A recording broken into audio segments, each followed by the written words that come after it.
escorting her. He looked at them and he said, listen to me, I'm going to give all of you 3 days. In 3 days time, all of you come back to me and say, we have come to pledge our allegiance because we are the slaves of Yazid ibn Muawiyah. We are the what? Slaves of Yazid ibn Muawiyah. They said to him, so you're saying that we're the slaves? He said, yes, this is as much as we rate you people. And the fact that you've taken some of our family as hostage means I'm giving you a break. In 3 days time, if you people of Medina do not come and kiss our hands and say you are our slaves, there will be a bloodbath in Medina. Abdullah ibn Hanbala turned around to all his soldiers. He said to them, are you all ready? They said, yes, we are. He said, in 3 days time, all of us will go in a battlefield. If we are victorious, then Rasulullah's name rises in Medina. If not, then at least we stood up against the injustice of our time. The people all gathered. Abdullah gathered the Muhajirin, the Ansar, the memorizers of Quran. Brothers and sisters, in Medina, 3 Sahaba of Rasulullah were living. Muhajirun were living, sons of Muhajirun were living, sons of Ansar were living. 700 memorizers of the Quran, 700 memorizers of the Holy Quran were living in Medina. Women of Medina were all there. They came to one of the fiercest battles in Islamic history. Muslim bin Aqaba entered from the eastern side, the eastern Hurra. A fierce battle ensued. They had tried their hardest to dig this trench for 15 days. Muslim bin Aqaba and his army got through. They annihilated the army of Abdullah ibn Hanbala. When they annihilated the army, you know when an opposition army annihilates the army of the land, what do they then do? Yazid had told them very clearly, and brothers and sisters, these hadiths aren't in our books. These hadiths are in the books of our brothers in other schools in Islam. I ask all of you, go and read under the year 63 AH. Karbala was in which year? 61, isn't it? Read in any book of history, Tabari, Ibn al-Athir, Baladri, read all under the year 63 what happened. Yazid ibn Muawiyah had told Muslim bin Aqaba, the moment you get through, if you kill them, you kill them. If they're hiding near Muhammad's grave, kill them near his grave, but make sure you take your dogs with you near his grave. You know the first thing they did? When the people of Medina who came out to fight Yazid's soldiers, when they came out to fight, when they got killed, some of them took sanctuary in Rasulullah's mosque. Why? Because you know Rasulullah's mosque, you would not shed blood in Rasulullah's mosque, would you? You wouldn't shed blood. You find that what they did, they entered Rasulullah's mosques with 3 animals. Some of them entered with their camels, some of them entered with their horses, some of them entered with their dogs, to find the people of Medina who were hiding within the mosque. I don't know how many of you remember, about 20 years ago, when the Gulf War happened. Do you remember when there was a group of people who were hiding in the haram of Imam al-Hussein in Karbala? There were a group of people who were hiding because Saddam and the Ba'ath soldiers had now approached Karbala to come and attack Karbala. And there's even footage of one in Najaf where they were hiding within the haram. Likewise, the people of Medina thought, you know what, Yazid soldiers are in now. The woman decided that our husbands are dead, let's go in the mosque of Rasulullah. We'll go by the grave of Rasulullah. Surely this man, if he has any respect for us, will not do anything to us. Muslim bin Aqaba entered the mosque. When he entered, he looked around at his soldiers. He said, these are the women of the soldiers who just fought us. Enjoy yourself.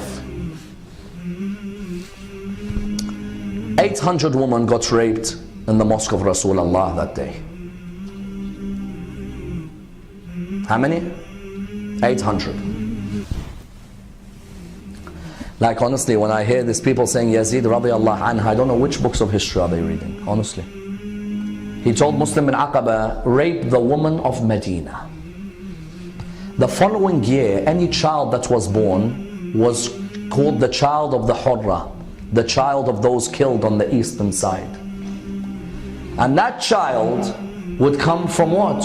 Out of wedlock, from rape, in the mosque of Rasulullah. You know when they finish with the woman, what they do? They get the dogs and they make the dogs urinate on the grave of Rasulullah. The dogs were urinating. All the dogs were let loose. Urinate as much as you can. The horses, the camels, urinating on the grave of Rasulullah. They went around, they massacred the woman, or they raped the woman, they massacred the children. 1,400 Ansar were killed. 3,500 Mawali, non-Arabs living in Medina, were killed. 700 memorizers of the Quran were killed. 3 of the Sahaba of Rasulullah were killed. Their sons were killed. Zayd was the son of Abdul Rahman bin Auf. Our brothers in other schools in Islam say Abdul Rahman bin Auf is one of the 10 who's going to Jannah. Yes? There's 10 who are going Jannah. His son Zayd died. Yet I don't understand. Yazid's in Jannah, this man's in Jannah. I don't know, this Jannah, what's it gonna be? Allahu Akbar, I don't know. Zayd is in Jannah, that person's in Jannah. You find that they terrorized, but they hadn't caught Abdullah ibn Zubair. You know what Muslim bin Aqaba said? Muslim bin Aqaba said, we've come to Medina and we've tasted the woman of Medina. And there is no taste like the taste of a woman from Medina. Now it's a turn for us to taste the house of Muhammad and the house of his Lord in Mecca. Get your soldiers ready. Let's go and attack the Kaaba once and for all.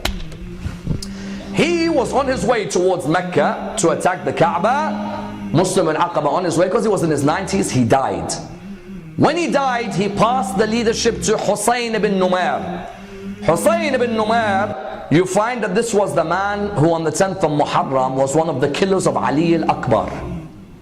When Ali al-Akbar was on the ground, this man was one of those who put the spear in his chest. He passed it to him. He said to him, "Oh Hussein, listen to me. I want you to go in the land of Mecca. Don't listen to the Quraysh. Listen to the Syrians.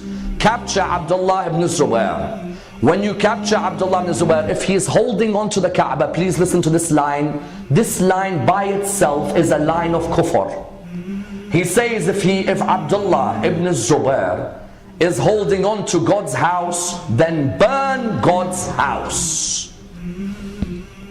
They went towards Mecca. The Kaaba after Rasulullah was destroyed by 2 people.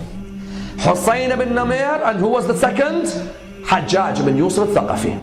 Husayn came towards the Kaaba. He found out Abdullah ibn Zubair is near the Kaaba. They got the largest catapults with rocks, with fire, and they brought down the Kaaba because of constant throwing of the stones and the rocks towards the Kaaba. When they were there, they wanted to finish their mission off. They received news from Sham. Yazid ibn Muawiyah died. Yazid died. He had gone out hunting. While he had gone out hunting, after Karbala, narrations say he was claustrophobic. He hated places which are covered. That's why if you look at the palaces of Bani Umayyah, you'll notice they're very open.